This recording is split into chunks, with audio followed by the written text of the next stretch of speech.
Birincisi, kurban kesildikten sonra en önemli bir kısmını yetimlere, kimsesizlere, ihtiyaç sahiplerine vermektir. İbadetin aslına uygun olan durum da budur. Tabii ki diğer 1/3 olan diğer bir kısmını yakın akrabalara, gelen misafirlere ikram etmek ve diğer 1/3'ini de ev halkı için ayırmak güzeldir. Fakat ev halkı tamamen fakir. Eğer senede bir defa et görecek bir aile ise etin tamamını da aile için ayırmak mümkün. Fakat burada fakir de olsa mutlaka yanında, yöresinde, sağında, solunda yetim, muhtaç kimseler varsa az da olsa ikram etmesi Cenab-ı Hakk'ın daha hoşuna gidecektir. Dolayısıyla ibadetin ruhuna daha uygun olan da budur. Bayramlarda sıla-i rahim çok önemlidir. Her zaman önemlidir ama özellikle bayramlarda yakın akrabayı, uzak akrabayı gezmek, dolaşmak, onları hatır etmek,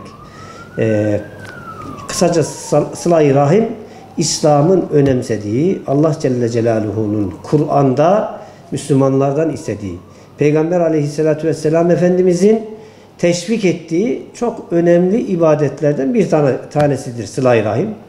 Kişinin zaten anne babasıyla, kardeşleriyle alakası her zaman güzel olmalıdır. Çünkü kişinin birinci derecede eğer bakıma muhtaçsa anne babasına, kardeşine bakması İslam'ın bir emridir, Kur'an'ın bir emridir. Dolayısıyla Müslüman anne babasına, kardeşlerine ve yakın akrabasına, uzak akrabasına bakıma muhtaçlarsa gücü nispetinde bakacak, gerektiğinde onları ziyarete gidecek ve onlarla münasebetini devam ettirecek. Aslında sıla-i rahimi Peygamber Efendimizin şu hadisi çok güzel özetliyor. Akrabaların seninle irtibatı kesse dahi sen devam et. Bu önemli öğretiyi aslında anlayabilsek Müslümanlar olarak hiçbir şekilde ne akrabalar arasında ne de diğer kardeşlerimiz arasında bir sıkıntının olmayacağı kanaatindeyim.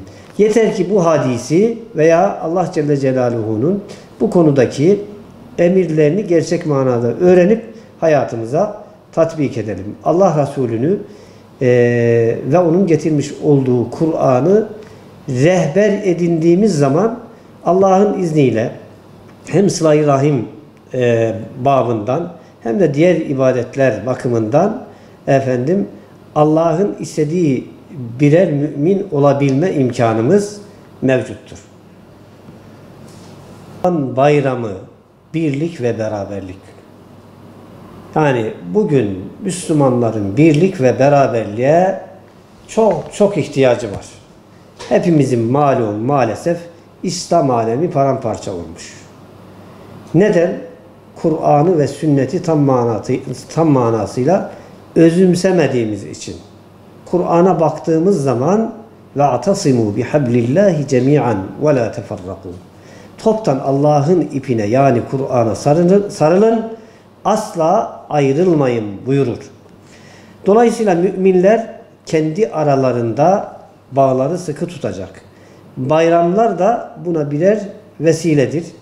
Hatta akif birlik bir olmalı, beraber olmalı. Bugün o birliğe çok ihtiyacımız var. Aile olarak ihtiyacımız var. Millet olarak, devlet olarak ihtiyacımız var. İslam alemi olarak çok ihtiyacımız var.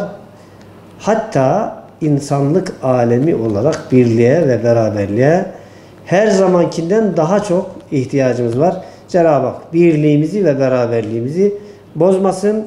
Bizleri rızasına layık olan kullarından eylesin. Cenab-ı Hak bayramları birliğimize ve beraberliğimize vesile kılsın. Tüm kardeşlerimizin bayramı mübarek olsun inşallah.